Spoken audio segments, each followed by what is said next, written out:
Riley was the third student we know of to take her life in mid-Missouri in less than 6 months. Family and friends close to all three students say bullying was a main factor in their deaths. So we decided to look at bullying policies in Missouri and how they're monitored. It turns out they're required by law, but no one is required to check if they're working. KOMU 8's Lauren Barnes is live in Hallsville to explain why oversight matters.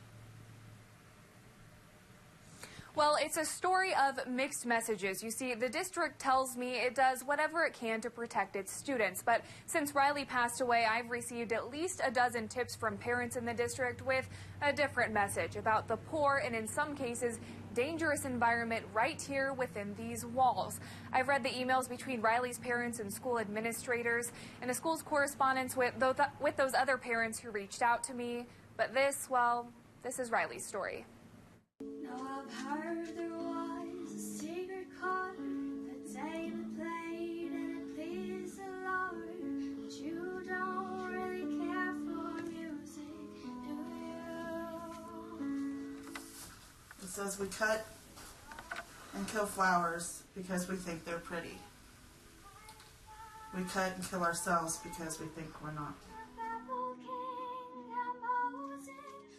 A look into Riley's deepest thoughts just days before she died. And a message from the school district just days after, when her mother says she got a visit from an administrator.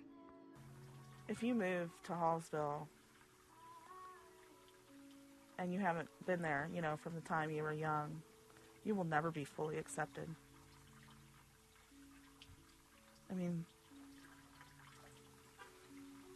And that came from the middle school principal.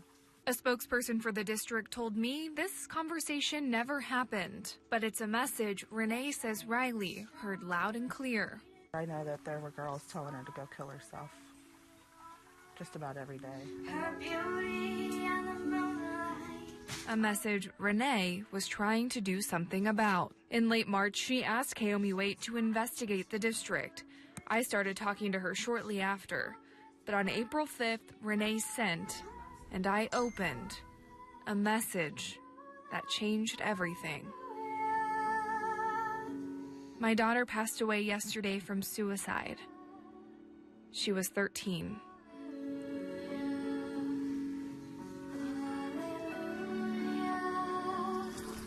Getting ready to turn 13. That's her school picture this year. It's not how can we get students to just work on accepting others. It's you won't be accepted. You're not from here. Period. A message that at least a dozen other parents have reached out to tell me they've heard too. My daughter went through so many different phases of panic attacks, curled up in a ball every night, screaming. Our neighbors heard her. She just absolutely did not want to go to school. So she decided enough was enough. The bullies were doing it day in and day out, and so finally I had to give up a place that I absolutely loved and was almost paid off. Cynthia says the price of a new mortgage was well worth her daughter's life, a choice no parent should ever have to make. It's a very peaceful one. We stop positive.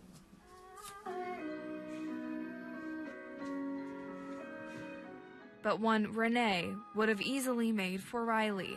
And we were working on getting Ryan and Riley into Columbia Public Schools. The school has a bullying policy because it's mandated by Missouri law. It seems like schools measure everything: test scores, dropout rates, attendance quotas. And while the Missouri Department of Elementary and Secondary Education checks every year to make sure the policies exist, no one looks to see if they're being followed or measures to see if they're effective. And she said, "Mom, I swear those girls tripped me, but the principal and nobody wants to do anything about it."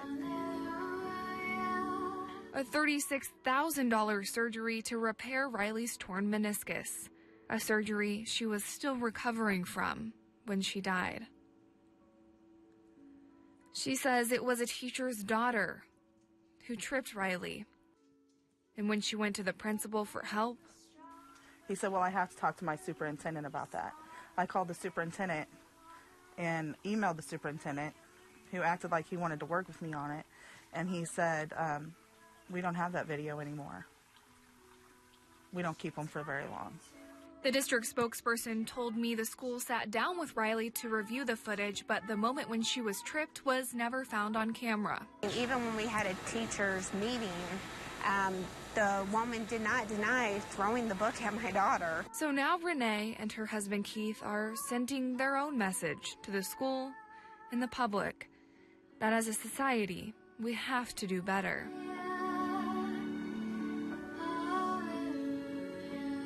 And she was in therapy, but no amount of coping skills a child can learn can take away the pain that they hear from their peers. And it needs to start with schools, a guaranteed safe space for students, a space that, for Riley, was anything but safe. It says, high-top sneakers. Walking through the halls, fingers point and taunt. Not worthy, not there. Every voice, every snicker. Giving up is all I can give anymore. And she wrote this just a couple days before she passed.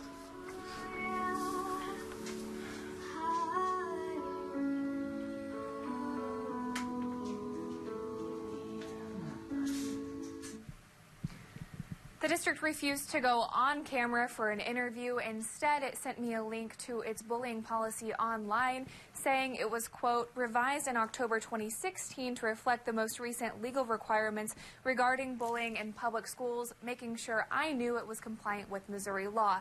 But what the district wouldn't, and perhaps it couldn't answer, is what happens when the law simply isn't enough. Reporting live in Hallsville, Lauren Barnes, KOMU 8 News. This is an issue we've been covering in depth this year. To view our past coverage, you can go to KOMU.com, and under the Target 8 tab, you can find Cause of Death Bullying, a fully interactive site on this issue. Last month, I covered the inquest where jurors found bullying led to Kenny Sutner taking his own life. They said it happened at work and at school, saying the district followed policies and procedures but was negligent in preventing bullying. Now the town is divided. One man told me a group of people boycotted a local business because one of the employees testified at the inquest. Another man said testifying likely played a role in someone losing their job. To the people who knew Kenny, there is no dispute. It's just the kind of kid you just fall in love with. He was one of the kids where he'd give his shirt off the back for you. You could tell he'd go out of his way to do anything for a friend. But Kenny was facing struggles many kids across the country endure. He'd share me that he'd be called names. He'd tell me they'd tease him about his ears and things. He had a lisp, but they would tease him. I remember him saying about a couple of the teachers, how they were down-talking him, and they would tell him he was worthless and he was ugly and fat and stuff like that. He was this type of kid that he just didn't want to bother nobody and be, you know, he just held it all in. They tore him down to the point that he didn't think he was worth being here anymore. As a result of the inquest, a great divide lies between some residents in the city. The division I see a lot after the inquest.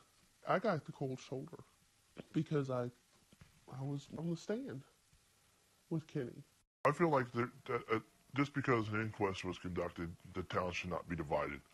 I think that, you know, some people were mad because it happened. Some people were glad because it happened. As I began working on this story, one parent wrote to me, people are scared of retaliation, and says, I don't want my kids to become targets, but please, please keep trying to expose the truth. I beg you, there is a problem. It's real.